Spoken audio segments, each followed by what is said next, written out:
بے مثال امن و امان کے لیے مشہور وادی سوات کو نہ جانے کس کی نظر بد لگ گئی کہ اب یہاں کے لوگ اس نام سے صرف امیدیں وابستہ کیے ہوئے ہیں۔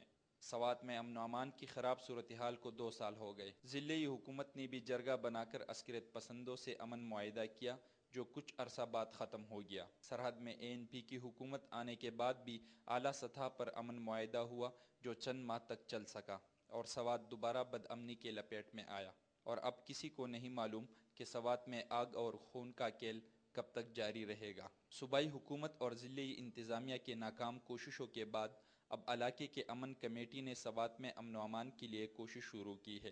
امن کمیٹی کے ارکان نے 20 دن لڑائی اور گولہ باری کے بعد عسکریت پسندوں کو کوزہ بانڈی خالی کرنے پر آمادہ کیا اور سیکیورٹی فورسز کے ساتھ مل کر کوزہ بانڈی میں امن واقع کیا۔ کوزہ بانڈی کے بعد کمیٹی کے ارکان نے سیکیورٹی فورسز کے ساتھ عسکریت پسندوں کے گڑھ سمجھے جانے والے علاقے شاہی باغ اور دمغار بھی گئے۔ امن کمیٹی کے ارکان کا کہنا ہے کہ علاقے سے عسکریت پسندوں کو نکالنا تو ممکن نہیں، تاہم ان کو غیر مسلح اور پرامن رہنے کی کوشش کی جائے گی۔ ہمارا انشاءاللہ کوشش رہے گی کہ ایک دن وہ آئیں گے انشاءاللہ اللہ تعالیٰ سے کہ طالب فوج اور پولیس ایک ہی جام پر پانی پئیں گے، اور ہمیں امید ہے کہ ہم اپنے مقصد میں بالکل مکمل طور پر کامیاب ہو جائیں گے۔ پاک فوج نے بھی علاقے میں قیام امن کے لیے مقامی کمیٹی کے ساتھ مکمل تعاون کا اعلان کیا ہے۔ علاقے میں پاک فوج کے انچارج کرنل ندیم کا کہنا ہے کہ مقامی لوگوں کے تعاون کے بغیر امن قائم نہیں ہو سکتا اور علاقے کے عوام کے ساتھ مل کر ہی اس وادی میں امن قائم کیا جائے گا۔